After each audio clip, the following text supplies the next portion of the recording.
So, Jason, did you get a good night of sleep last night? Um, no, I did not.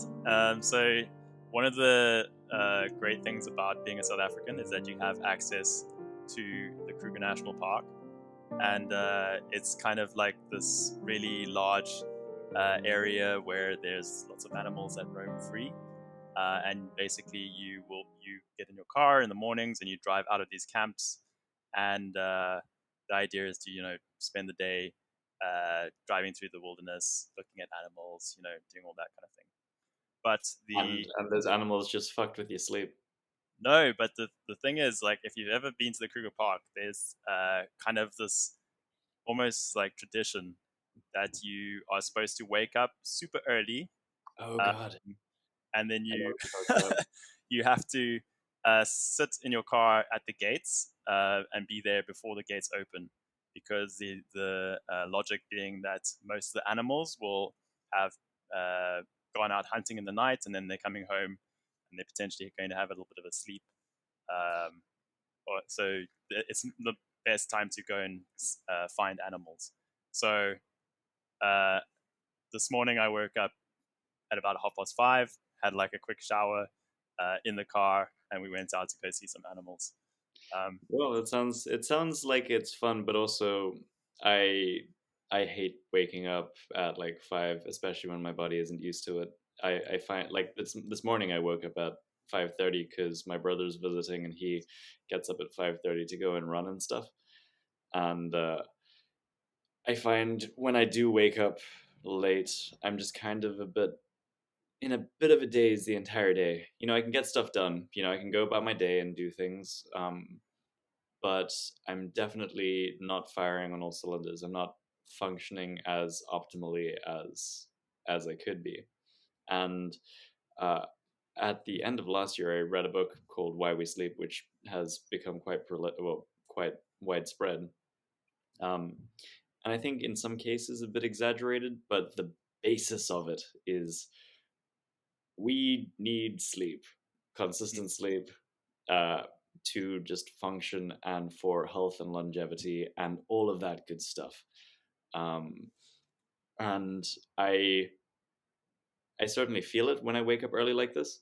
But it turns out that most of the population is actually chronically sleep deprived because of the way that we structure our societies.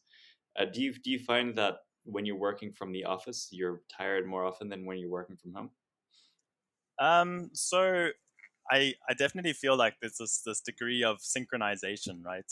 Where you basically, your sleep cycle is basically synchronizing you to a certain rhythm, and it kind of goes. I mean, I've done a bit of free diving recently, and it's kind of the same with a thing called cardiorhythmia.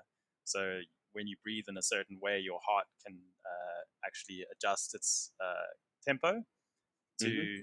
as you breathe deeper and hold your breath, then your heart will slow down.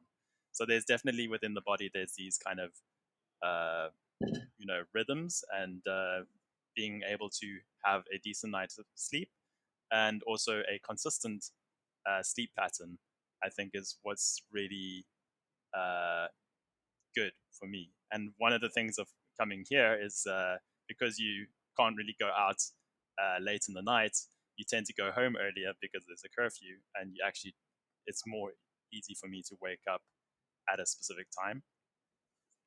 I'll definitely say that the curfew has made my sleep schedule a bit better because it's impossible to stay out past 12. You're Yeah, back home by 10, and it's time to go to sleep. um, I have found that since I've been working for myself is I don't have an alarm, right? And I don't wake up with an alarm anymore unless I've got a specific appointment that I need to be at. um, and instead of trying to find the right time to go to sleep, what I do is I just let myself go to sleep and then I wake up when I naturally wake up. mm, Uh, it's worked out pretty well for me. It's like I'm very rarely sleep deprived unless I have a mm, good reason to be sleep deprived. And it's, I've certainly felt, since I've been training, I've been exercising regularly as well. I can tell if I've had a good night of sleep by the performance that I put into my workout. It yeah, affects me enough to just be mindful of that. yeah. So what you said about cardiorhythmia is very interesting, and I think that all of this ties into your circadian rhythm. Um, I like the word circadian rhythm because it's got its Latin roots. Yeah, it's just circa diem. It's just about a day. Your Yeah. rhythm that lasts about a day, and there's lots of hormonal fluctuations that happen during the day to prep you for sleep, to wake you up in the morning. Your uh, so many things come into play over here. Your light exposure affects your sleep. Your food that you eat, the amount of caffeine that you ingest, at what times each of these things are done, and we can dig into each of these as we go along. Um, but I think I'll preface it by saying that I had to start being a lot more mindful about the caffeine I was drinking. Uh, But I would say, isn't that also because, like, for me, I felt like even though I was going to a different place to work, there was still not a lot of energy expenditure during my day. And well, maybe it is also because, like, as I'm getting a little bit older, but I remember, like, my first job, I used to drink like loads of coffees, and I'd still manage to get to sleep. And maybe it's also like your brain uses a lot of energy. You're moving around a lot during the day. You may be doing things later into the night, so it's you're using up those energy stores. So maybe you get a little bit more pooped at the end of the day. I know, like, from the last few days in the park, it's like, you're waking up early.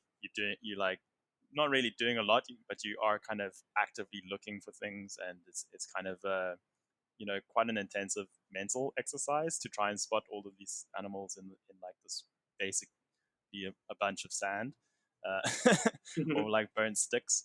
And then by the end of the day, you like feel wrecked and you like just want to go to bed. yeah, I'll definitely say that I feel more spent in. I feel more ready for sleep if I've had a day of mental strenuousness Mm, more than a day of physical strenuousness. mm, Um, and it turns out that there's actually quite a lot to that. Is that your brain uses up the most of the energy that you ingest. And what was I watching? I was watching the Netflix Explained series. They released a new one on chess, okay. and it turns out grandmasters, when they're competing, burn about 8,000 calories a day, Wow. which is a huge amount. For context, that's about as much as an Olympic swimmer Mm, would burn in a day. And they're, keeping their body warm, and they're expending a huge amount of physical energy. So it turns out that, yeah, if you are uh, using your brain a lot during the day, you tend to be more exhausted at the end of the day. So one thing that I did find interesting is that when we had full lockdown here in South Africa, couldn't leave the house at all except to pick up groceries. It completely ruined my sleep. mm, Is at the end of the day, I just was not tired because I hadn't done much throughout the day. And mm, so I would struggle to get to sleep, or I would wake up in the middle of the night and struggle to fall asleep again. And then, that would just kind of like bounce me about, because then at 9 o'clock in the morning, I would be extraordinarily tired and I'd sleep in until 11. And then I wouldn't be able to sleep again that night, and it just stacked on top of yeah. itself again and Yeah. again. And I would supplement with caffeine to try and keep me awake, and then, or to wake me up in the mornings, and then that would have a knock-on effect on my sleep. Yeah, I find like the worst, like, for me, when I do have quite an early deadline of something or other, like whether it's like to take a flight, or if you have like some assignment or something that you're doing the next day, and it's really early, you like while I'm sleeping, I kind of have this nervousness of like I'm gonna miss that appointment. So I whenever there's like a flight to take the next day early, I kind of like just like panic the night before and never have a good night's sleep, which is You kind of know, good because when you're going onto a flight, you kind of you want to be tired so that you can kind of sleep a bit on the flight too. But yeah, I mean, it kind of these kind of like things can knock you out of that synchronicity, Mm. and it's about like trying to figure out the best ways to get you back on track. What would you say is the kind of things? Say you went out for a night and you had a little bit of a longer evening? What are the kind of things that you do to sink yourself back into that pattern? Despite being very, very tempted to, back when I was in university, I would just sleep in well past midday. Yeah.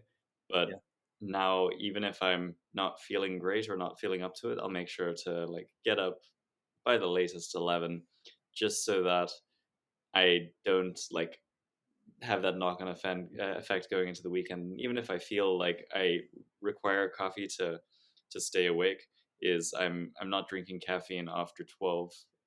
Caffeine is an interesting one because it has a really long half-life, which is the um, period of time it takes for your body to have, well, for 50% of it to still be in your system. So it's got about an 8 hour half life, which means that it actually stays in your system for longer than that, and you still feel the residual effects of it later on. And what I found with coffee, and this has to do with, I may be completely butchering the biology over here, so I apologize to anyone listening who's like, fuck Harmon, he doesn't know biology. Essentially, what happens is caffeine looks like a hormone that is supposed to be uptaken by your brain to make you tired. And it just looks a lot like it, so it takes up those receptors instead of that hormone. And so you don't get tired as a result. But that doesn't necessarily, after the first stimulation where it stimulates your adrenal system, is you don't actually feel more awake. You just can't get to sleep, Mm, which is a interesting catch 22 over there. So I'll make sure to not have caffeine too late, and maybe like a good amount of activity. mm. Even if it is just like a walk or something. If I'm just sitting on the couch doing nothing for the entire day, there's not a chance I'm getting to sleep. Yeah. And Um, one of the things that I've kind of noticed is if you have a particularly like long and arduous week, and this is probably more for the people who have kind of more consistent like day to day jobs, is like I feel like I do a lot of work during the week, and I need to overcompensate for that hard work week by staying up late and like binging series or doing something completely not really good for yourself. And that for me, like that knocks me really out of sync. But what I generally do is I usually do it on a Friday and a Saturday, and then Sunday I like wake up early and then just have like try and have like a decent day. But I think it is maybe just a factor of having a 5 day work week and you only have 2 days to relax. yeah, Um, I hear you. you can probably uh, better the situation by just making sure that you kind of do more better time boxing and better work life balance. But it is something that like I feel you kind of I see it with people in high intensity jobs like accountants, lawyers, those kind of people. You generally see them like tearing it up on a Friday night because they've only got a short window of time to Mm, actually enjoy themselves. yeah, I hear you. So there's a book that I read last year that was quite good. It's called Chasing the Sun, and the entire book is just about how light affects our circadian rhythm and our physical and mental health in general.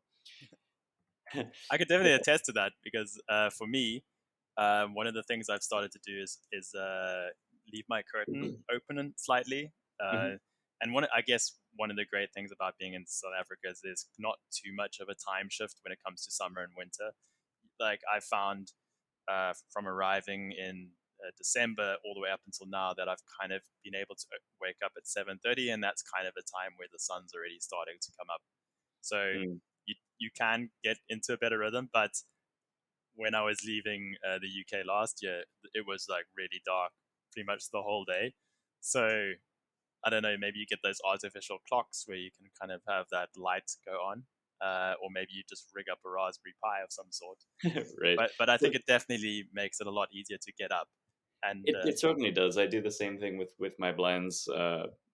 At just in the summer I might lower them, and in the winter I try and leave them open so that I get that natural light in the morning.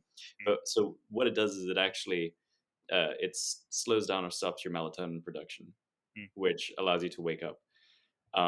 what's fairly interesting is how we've kind of sabotaged ourselves in that we have very low light environments that we work in now. We're not exposed to natural light very often. You'll essentially like wake up in your low light house, you'll go to your low light office, and then you'll come back to your low light house again.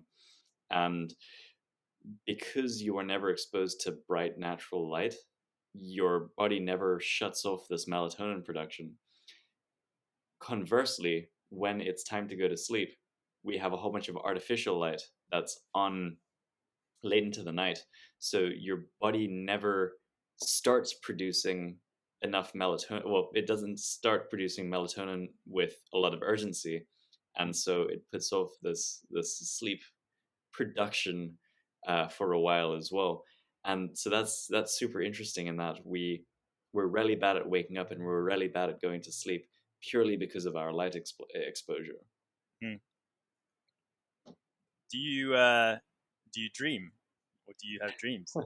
I do have dreams. Well, everyone has dreams all the time. It's just whether you can remember them. Yeah, That's I the tough mean, part. but do you have any kind of, do you dream every night, would you say? Or I because dream most nights. I feel you can get like, when it comes to sleep, like I feel more rested when I've had a good dream. Yeah. I think it's probably something to do with, getting into your deep REM sleep. Um, but yeah, I mean, I feel really rested after that. But it's very rare that I have dreams that I can remember. Yeah, so I actually remember my dreams fairly often. Or at least most of the time it's briefly in the morning and Mm. then they kind of disappear into obscurity. Um, but I had a bit of a weird one a couple nights ago where I just had these really big ears that kind of looped back on themselves and then like reattached to my head. It was actually pretty gross. And I woke up. And then when I opened my jaw really wide, they're like detached, and I I woke up in the morning like, oh my, what the fuck? Yeah.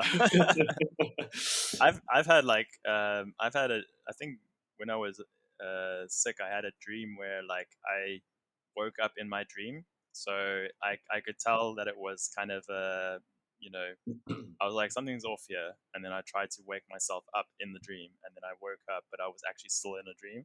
Yeah, So, it's a and false start. it's, yeah, it was quite weird because you kind of like almost mentally fighting like that state, and I've had heard of a few people who on occasion like they don't, like they struggle to move when they wake up, because obviously when you wake up you start to get hormone, I don't know the scientific hormone for it, but your body can start to move a little bit more. But some people have actually woken up uh, without that process happening. So their body's kind of like just still asleep, but their head's awake, Yeah. which is quite weird. That's a really interesting one. So that's sleep paralysis. Hmm. And so what happens is your body releases these chemicals that essentially paralyze you while you sleep. Hmm. And when people move a lot in their sleep, it's because they don't have enough of that secretion in their body when they are Hmm. asleep. But for most healthy people, you don't move when you sleep, or you move only when you like wake up slightly and shuffle around and get comfortable again, and then fall asleep. Um, but the inverse happens is Hmm. when some people wake up and their bodies haven't stopped this paralytic process. So you just lie there, fully awake, Yeah, fully aware, but your body can't move. That sounds absolutely yeah, terrifying. but There was a person I dated once who uh, they were raised like very Christian, and she she believed in demons, and uh, someone at one point had told her like when that happens, it means that there's a demon sitting on your chest. oh wow, And she was absolutely terrified. yo, that's crazy.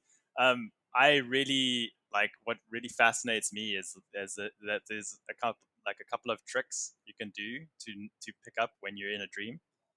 Yeah, Uh, So one of them is if you wear a watch, that you look down at your watch and then you look back at it and the time has moved a great distance. So like you'll look at it, it's 12 o'clock, and then you look away, and then you look at it again, it'll be like 4 o'clock, and that's how you can kind of trigger that you're in a dream. And the other one is to look down at a page in a book, and then you like look down, and then you close it and look at it again. Um, That's interesting, and I figured out what it is for me.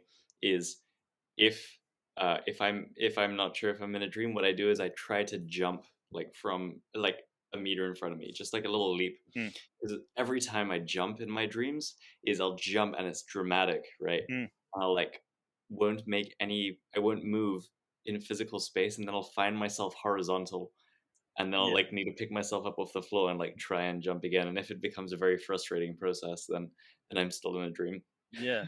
I mean, it's actually fascinating because like once you do want it, if you have that trick, or you know that kind of knack, uh, like you almost immediately snap into like a lucid dream, and you Mhm. can kind of like almost control what's going on, which is really fascinating because I've heard of people who can like study for tests in those lucid dreams, but I can't do that level. I just like fool around and fly around and do like weird stuff. But it's such a Yeah, I fascinating wouldn't area.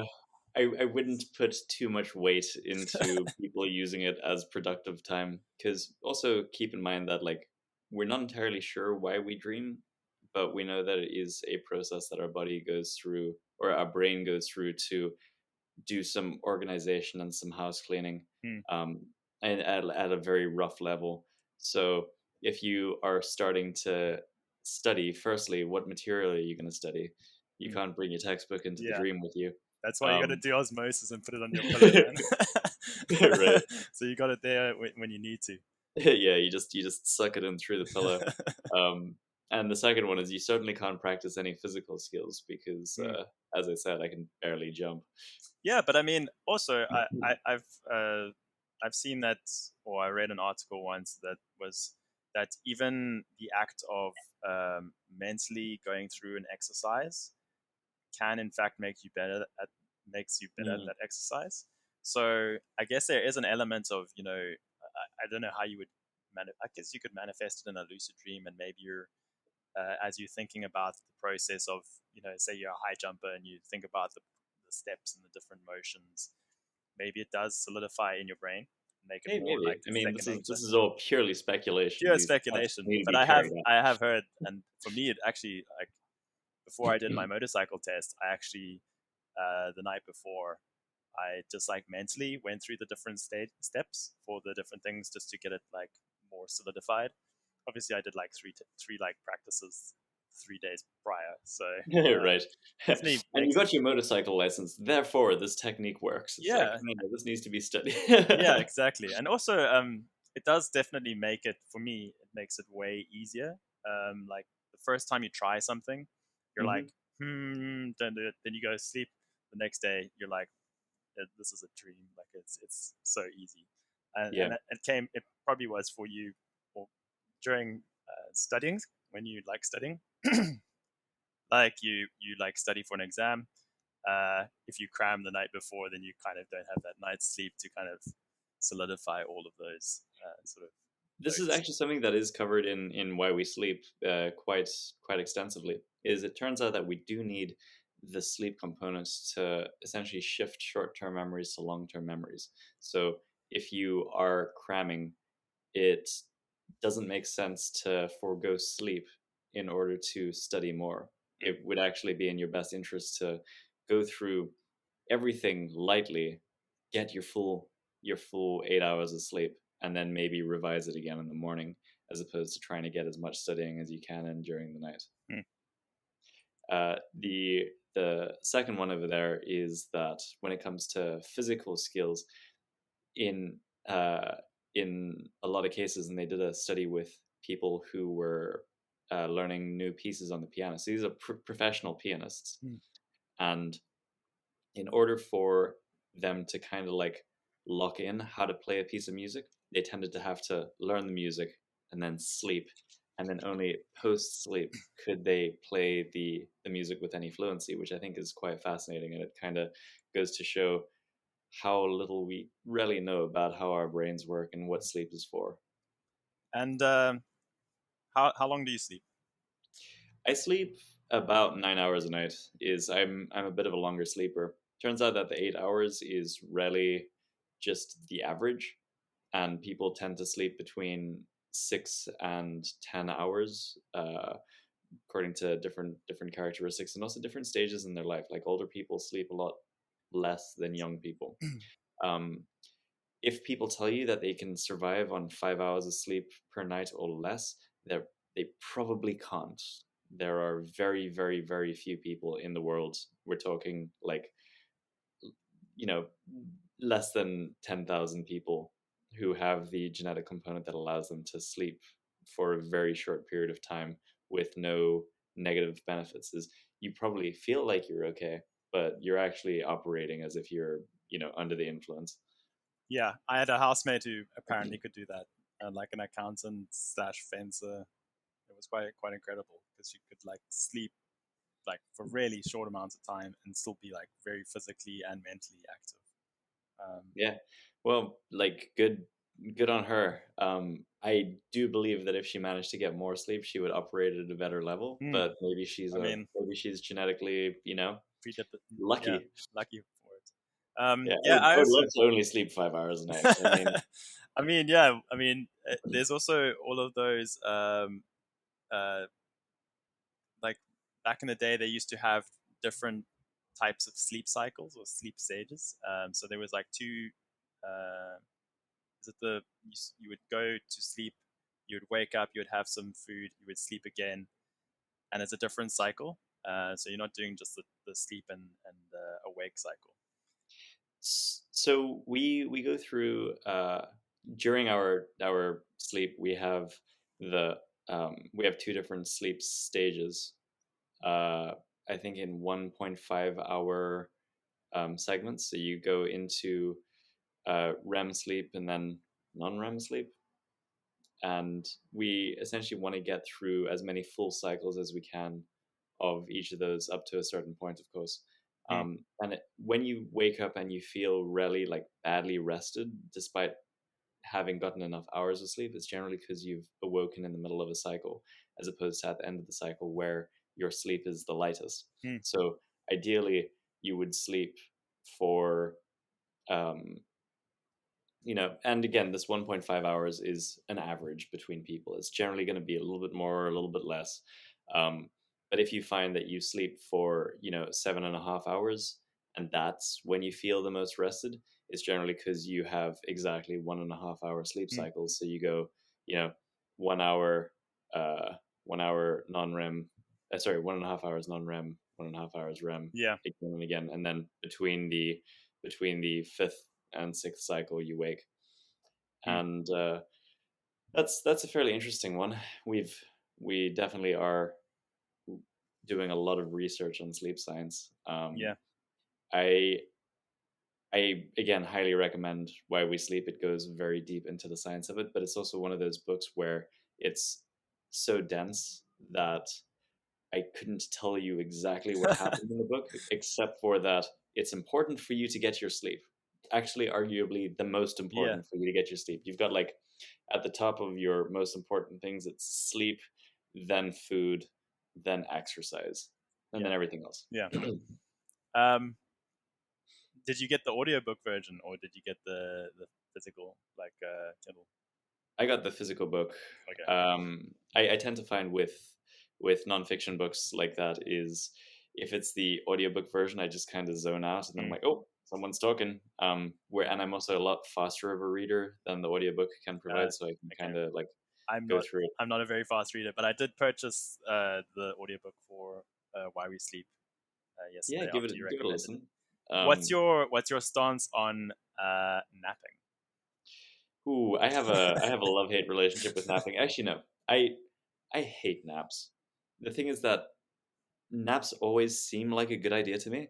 Is it'll be like 3 o'clock in the afternoon, and I'm sitting on the couch, and I've probably just like wound up the work that I need to do for the day, and I'm just idly like looking through some stuff, maybe reading an article, Hmm. and I'll feel my eyes start to droop, Yeah. And at that time, it just seems like such a good idea to take a nap. Yeah. It's like, that's what I need to do right now is I need to take a nap. So what I do is, because I know that if my nap extends over like 20 or 30 minutes, that I'll go into deep sleep and then Mm. it will be really, really tough for me to wake up again. I'll set myself a little alarm. I'll just be like, yo Siri, wake me up in half an hour. The thing is that like that half hour comes, my alarm goes off, I wake up and I'm like, oh, that was so good. I'm just Yeah. gonna actually extend that for a bit. And then like 2 hours later, I crawl out of the or like off the couch, like, what year is it? And my eyes are red and I'm blurry and I never wake up. I don't wake up again for the rest of the day, Mm. but I can't get to sleep because Yeah. that sleep's kind of been satisfied. So then I'm awake until 1 o'clock in the morning because I went and I took a nap. Yeah. I think that there is a way to nap safely, but I am a reckless Yeah. napper, and it is bad for me. I do the same. I like immediately go into sleep mode, and also just like the act of like getting onto your bed and like you kind of like this is where I should be, having a good night's sleep.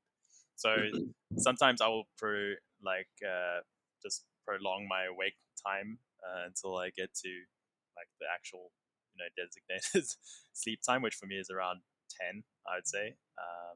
Well, let's talk more broadly about sleep hygiene. So let's Mm. just like rattle off quite a few things that are recommended for people to get a good night of sleep. The first one is temperature in your room is ideally it's going to be cool but not cold, and certainly not hot. Is we don't like it. We don't like sleeping when we're hot. Mm.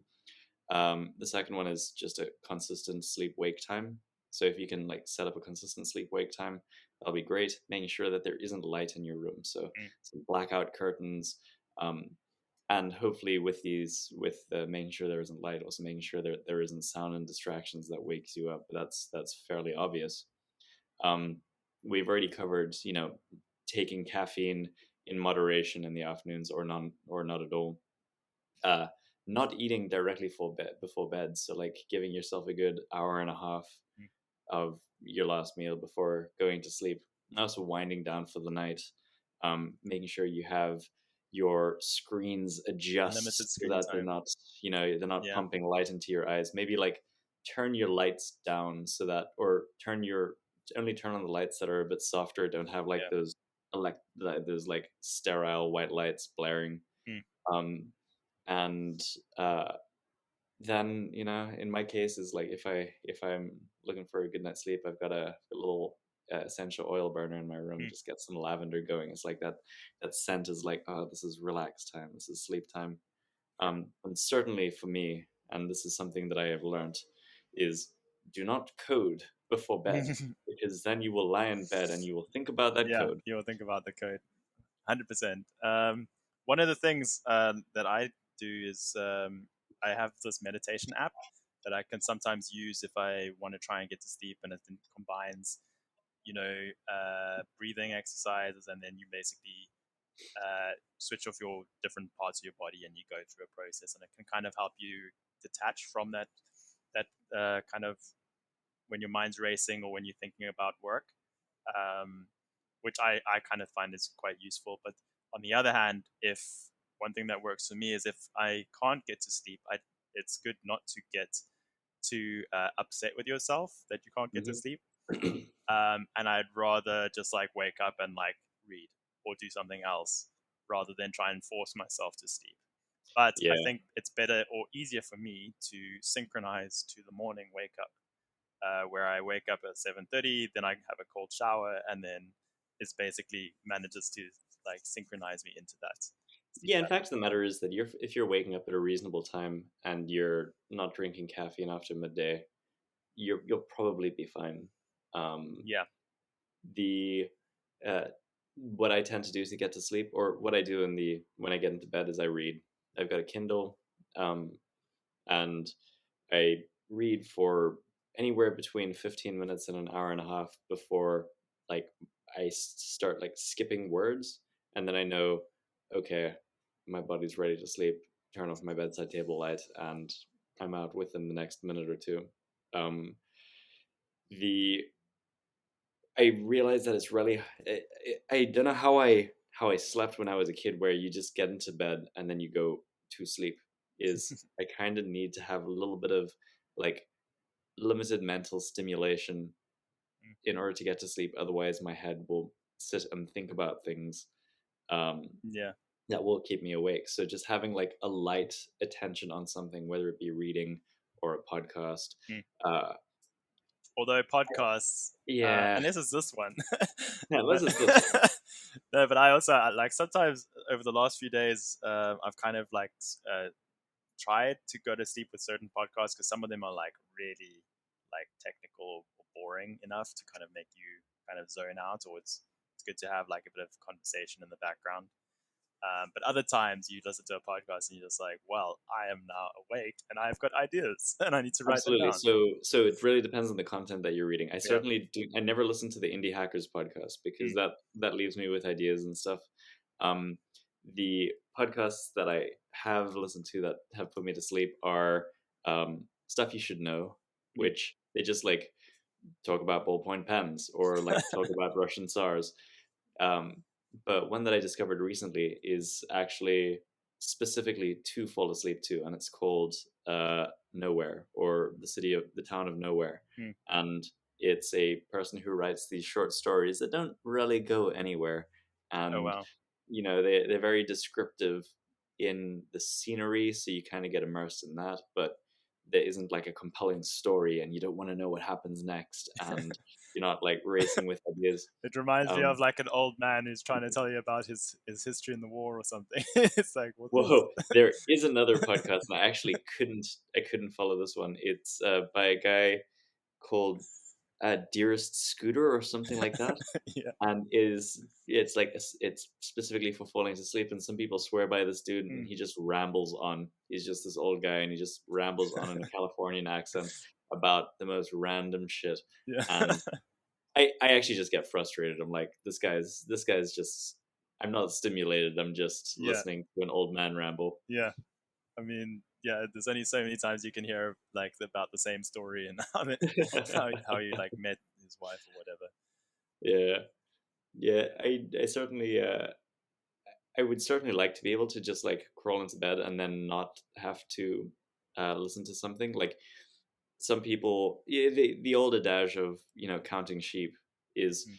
if you think about it, that's just a certain kind of meditation where Yeah. you sit and you have a mental exercise that you go through to fall asleep. And that actually would be really cool. So, like, let's take, for instance, the meditation that you do if you can't get to sleep, where Mm. you are mindfully shutting down each part of your body. You start at the top of your head and you soften the muscles in your No, face and you your got the neck. head's last.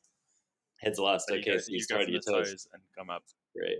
So, like, if you can internalize that, like if you can remember that and you can set like a good tempo for yourself and Mm. actually take yourself through that meditation each night and get really used to it, it would be so cool, because that would be kind of like the off button for you. It's Yeah. like it's time to go to sleep, and then you just lie down, you close your eyes, and boop, you Mm. turn yourself off. But I think it's also, you're right. It's kind of a process that you have to have over the basically the second half of the day. You stop your Yeah. caffeine. Like you don't do something too mentally strenuous towards the end of the day. You dim the lights in your house so you feel like you're living in the olden times where there was only candlelight Oh man, and I mood. love candlelight. I mean, I've never really enjoyed it, but like lately, I've been really appreciative of mood lighting. I'm just like, yeah, that's a good lamp. Yeah. And then I'm also, I'm a lighting bitch. Is that in my room? I've got a globe that simulates kind of like a warm filament bulb, mm, and then my bedside table lamps, both of them are like very warm and very soft lights, and uh, I I've, I love good lighting in a house. mm, The bulb in my bathroom went out, and my housemate went and replaced it with this like electric blue, well, this electric white glow that just like sears your brain if you go into it to brush your teeth in the afternoon. I'm like, no, this is not gonna do. Yeah. Like, this has got to go. We have to have like a warm light in the bathroom because I'm going to brush my teeth before I go to bed Yeah. every night. And if I go into a surgery room Yeah. right before going to bed, it's gonna wake me up and throw me off. One actual trick that I learned for that is like when you wake up and you need to switch on a light, if you close one of your eyes when you switch the lights on, apparently because of the way that your retinas like adjust to the light, it kind of doesn't have so much of an effect because like when you like go from dark to putting on that light, your eyes basically constrict. Yeah. Um, and you can actually, when you switch it off, you can have your kind of night vision again, so it doesn't kind of blind you, and then you switch it off, and then you can't see Yeah, it. dude, that's the whole pirate method, right? Yeah, I mean that's probably why they wore it, so that when they go outside, Yeah, to like go beneath deck and then above deck, they need yeah, to retain their night vision. when they go up on the poop. Yeah. So, but yeah, and also I think for me, I mean, you wake up quite naturally by yourself. Like for me, like one of the like biggest investments and the greatest things that I've ever done is buy myself an alarm clock. Um, because you can like move your cell phone out of your room, and you basically have an alarm clock, and it's a very monotonous like beep beep beep, and it's like none of this like jingle bells or whatever goes on with most of the alarm clocks. And also Mm, when you switch off your alarm, you don't actually go immediately into like texting mode or like you know yeah, checking for the for a news or long hacker news mode, which yeah can for a trip long you. period of time, I didn't take my phone into my bedroom at all, and then that kind of disappeared during hard lockdown, along with all my good intentions.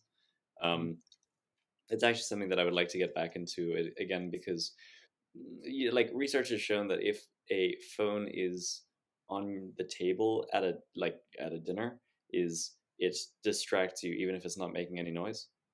um Mm. and I'd say the same thing happens in bed. Is I'll certainly find that if I'm reading and my phone is on my bedside table, is I'll check it a couple of times before I go to sleep. It's Mm. on silent because I don't want it to make any noise while I'm sleeping, Yeah. but just the fact that it is there, it is like using up a bit of my mental energy, Yeah. keeping a running tab on it. So you know what? I'm gonna leave my phone outside of my room tonight. I'm gonna take the charger and put it in the Well, lounge yeah. and see how that goes again. So that can be your kind of sleep goal for 1 year's time. You're going to be one of those people who leaves your phone out all the time, and you've never for a year you won't Yeah. have taken it in. I I think. also I also just went to the not the dentist but the periodontist, which is the gum specialist. Mm. Um, and I I just had a bit of a toothache on my Ooh. top left premolar. Wow. That's because there's a little gap between my tooth enamel and my gum, because my gum just came back a little bit because I bought a new electric toothbrush. You've And just been motoring that thing off yeah, and your I thing. just like blasted my gum right off of my tooth. I'm sorry, I'm laughing, dude. It's just No, it is a it's bit of a fine. funny story. Yeah, no, it's gonna cost me a good like 10K to get it sorted out. Oh, Fuck. geez. Wow. But you told me, because I also had like quite a hard toothbrush, and you were like, no, you should just use a softer toothbrush. Yeah. So I went out and I got myself a soft one. It's way better for like, I was brushing and my gums were like bleeding and shit and all of that. Yeah, no. So I went and yeah, got an electric toothbrush, and it was way too strong. So I'm not It's like using an electric taking toothbrush taking a anymore. chainsaw to your mouth. Um, but it's also, I'm going to have like a very minor surgery where they just like uh, essentially put the gum a bit further down on my tooth. Mm. But during that time, I won't really be able uh, to have anything but water for a couple of days. Wow. Well, any drinks but water, is Mm. I can kind of like eat food, but I need to chew on the other side of my mouth and Mm. try and keep that area as sterile as possible. Wow. Um, so I think I'm going to use that as a cut back my caffeine intake again, Mm. because I tend to like cut back, to a cup a day, and then I'm back up at like 4 cups a day within a couple of months, and then I cut back to a cup a day. So I'm gonna go off coffee for a week, deal with the Yeah, deal with the caffeine addiction, yeah, and take it from there. yeah. I mean, I've also I Mhm. kind of settled into a 2 cups per day kind of strategy. But yeah, it's I think yeah for me also caffeine is one of those things that I probably will never give up. Yeah, no, But I think I'm getting better sleep as it goes, and I think for me that's just about keeping stress low, and that's kind of the thing that makes me get to sleep. that's actually, yeah, something that we didn't even really discuss, but I guess it's fairly obvious is what keeps a lot of people up is a combination of these factors and also stress.